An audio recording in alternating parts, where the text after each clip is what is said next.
ব্রহ্মপুত্র নদ।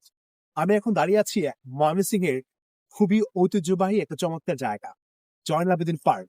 এবং পার্কের পাশে কিন্তু ব্রহ্মপুত্র নদী আছে। এইখানে এসে সবাই শুধু প্রেম করছে।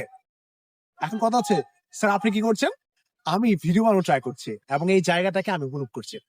আপনার জীবনে খুবই চমৎকার একটা কথা বলি, আপনি যদি জীবনে ভালো কিছু করতে চান, নিজের জীবনটাকে সুন্দর করে সাজাতে চান, আপনার জীবনটা যদি সুন্দর হয়, আপনি যদি লাইফে ভালো কিছু করতে পারেন, তাহলে কিন্তু আপনি এরকম সুন্দর জীবন, সুন্দর মুহূর্ত লাইফে অনেক উপভোগ করতে পারবেন। কিন্তু আপনার এখন যে সময়টা আছে, এটাকে বলা হয় গোল্ডেন পিরিয়ড, লাইফের চমৎকার একটা সোনালী সময়। এই সময়টাকে যদি আপনি কাজে লাগাতে না পারেন, কাজে না লাগান, প্রেম করে সময় নষ্ট করেন, ঠিক আছে, তাহলে কিন্তু আপনি কখনোই নিজের সেই গোলে লক্ষ্যে পৌঁছাতে পারবেন না। সেই সুন্দর সুন্দর জায়গাগুলো করতে হলে আপনাকে অবশ্যই সুন্দর একটা জায়গা আগে নিজেকে নিয়ে যেতে হবে।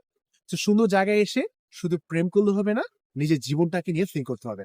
তো আপনারা যারা এই সময়টা এসে এখানে বিভিন্ন ভাবে, আশেপাশে আমি অনেককে দেখছি, অনেক স্টুডেন্ট আছে, তো সবাই এসে যারা এখানে সময়টাকে স্পেন্ড করছে, আমি বলবো তোমরা এই জায়গায় এসে, এমন সুন্দর জায়গায় এসে নিজের লাইফটাকে ফিল করতে পারো।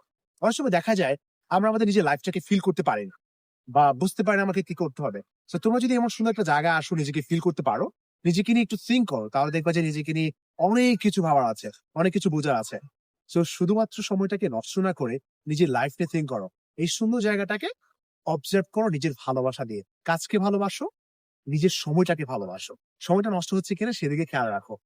টাইমটাকে ভালো করে পারফেক্টলি ইউজ করতে পারলে তোমার লাইফ এমনিতে সুন্দর হবে।